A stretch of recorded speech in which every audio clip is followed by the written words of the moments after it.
রাষ্ট্রপতি অনুমোদন দিয়ে দিলেন। তার মানে কি শেষ?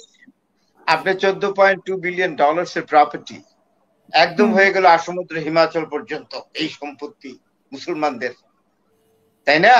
তখন একটা সময় দেখা যাবে যে 50-50 হয়ে গেছে হিন্দু মুসলমান ভারতে।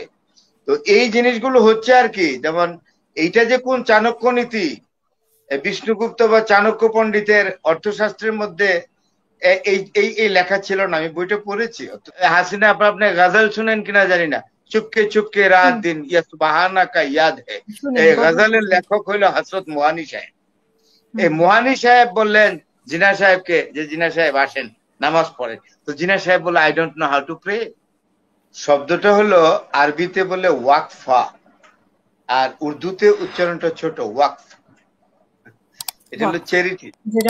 তার মানে জনকল্যাণে অথবা ধর্মীয় কারণে, ধর্মের কল্যাণে, জনকল্যাণে কোন সম্পত্তি যদি কোনো ব্যক্তি এটাকে স্যাক্রিফাইস করে, উৎসর্গ করে, এবং এর আয় থেকে যদি ধর্মীয় কাজে খরচ বহন করা হয় অথবা জনকল্যাণে ব্যয় করা হয়, সেটাকে বলে ওয়াকফা স্টেট, ওয়াকফ স্টেট অথবা ওয়াকফা স্টেট।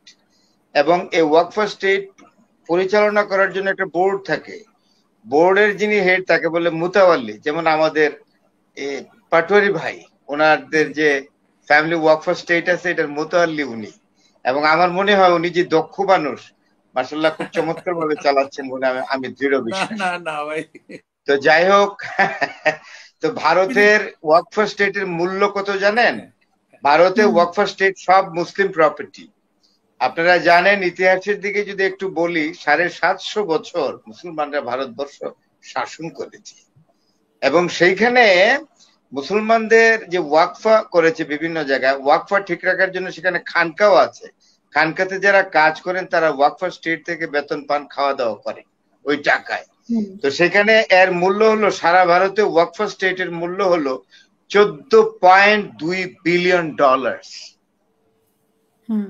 14.2 বিলিয়ন এর বিশাল ওয়াকফা স্টেট বা ওয়াকফা সম্পত্তি ভারতে রয়ে গেছে।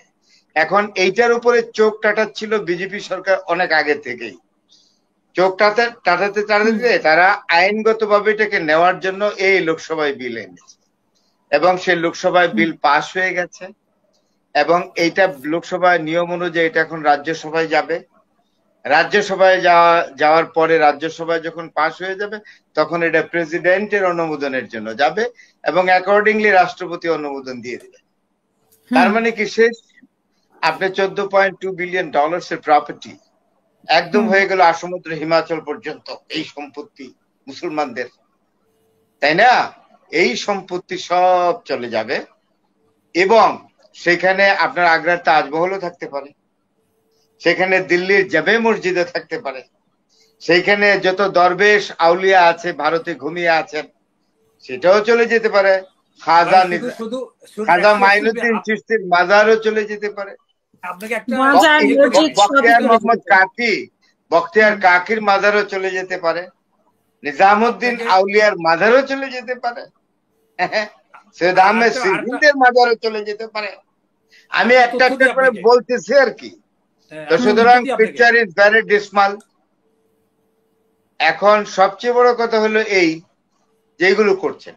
আর ভারত একটা কথা বলে, সেন্সাস মানে কি ওই আদমশুমারি। তো স্যার এটা বলেছেন, আমার শ্রদ্ধেয় শিক্ষক professor doctor Kalimullah lieutenant colonel, উনি বলে গেলেন যে এই যে ডেমোগ্রাফির একটা পাওয়ার আছে জনসংখ্যার। আজ থেকে 20 বছর কি 21 বছর পর্যন্ত বলছে ভারতে 20 কোটি মুসলমান, আসলে বর্তমানে ভারতে মুসলমানদের সংখ্যা হলো 26 কোটি। আপনি একদম প্রেজেন্ট পপুলেশন, এবং সবচেয়ে পশ্চিমবঙ্গে মুসলমানদের সংখ্যা হলো 34%।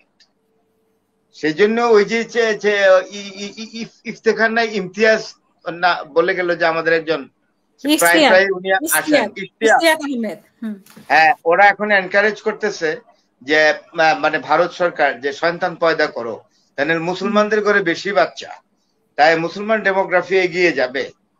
তখন একটা সময় দেখা যাবে যে 50-50 হয়ে গেছে হিন্দু মুসলমান ভারতে। তো এই জিনিসগুলো হচ্ছে আর কি, যেমন এইটা যে কোন চাণক্য নীতি, বিষ্ণুগুপ্ত বা চাণক্য পণ্ডিতের অর্থশাস্ত্রের মধ্যে এই এই এই লেখা ছিল না। আমি বইটা পড়েছি অত্যন্ত মনোযোগ সহকারে। তো যাই হোক, এখন তো ওয়াকফ স্টেট বুঝলেন, এইটা হলো আসলে ফন্দিটা হলো এই সম্পত্তিটা নিয়ে যাওয়া, এবং এটা নিয়ে নিচে বলতে পারেন 95% কমপ্লিট, আর 5% হয়ে গেছে প্রেসিডেন্টের অনুমোদন বা রাজ্যসভা অনুমোদন হয়ে যাবে, প্রেসিডেন্ট অনুমোদন দিলে হয়ে যাবে। এইবার এই পর্যন্ত হলো, আপনি ওয়েট করতে থাকেন যে এইটা আসলে পকেটে ঢুকিয়ে ফেলেছে। আরেকটা কথা বলি, যে এই যে স্যার একটা ইঙ্গিত দিয়েছেন যে ইসরায়েল রাষ্ট্র তৈরির ফলে তৈরি হয়েছে পাকিস্তান রাষ্ট্র, কথা কিন্তু ঐতিহাসিকভাবে সত্যি, সত্যি ঘটনা, এবং সেটা ভাইস ভার্সা। ইসরায়েলের প্রথম প্রাইম মিনিস্টার ডেভিড বেন গরিয়ান কে জিজ্ঞেস করা হয়েছিল যে আপনি কেন 1948 সালে আপনার ইসরায়েলের জেরুজালেমের লাইব্রেরি রুমে উনি ওথ নিয়েছিলেন as the first prime minister of Israel. উনি একজন পলিশ মাইগ্রেটিং ইহুদি। ওনাকে বলা হয়েছিল আপনি রাষ্ট্রটা বানাইলেন ধর্মভিত্তিক, বলে যে রাষ্ট্র তৈরি হয়ে গেছে পাকিস্তানে, তার মানে ভাইস ভার্সা, পাকিস্তান এবং ইসরায়েলি রাষ্ট্র ভাইস ভার্সা। স্যার যেটা ইঙ্গিত করলেন, কিন্তু প্রশ্নটা হলো এই, সবাই বলে জিনা সাহেব রাষ্ট্রটা তৈরি করলেন। জিনা সাহেব তো প্র্যাকটিসিং মুসলিম ছিলেন না, কালে বদরে নামাজ পড়েছেন কিনা আল্লাহ মালুম। যদি আমাকে 10টা সেকেন্ড একটু টাইম দেন তাহলে একটু বলি।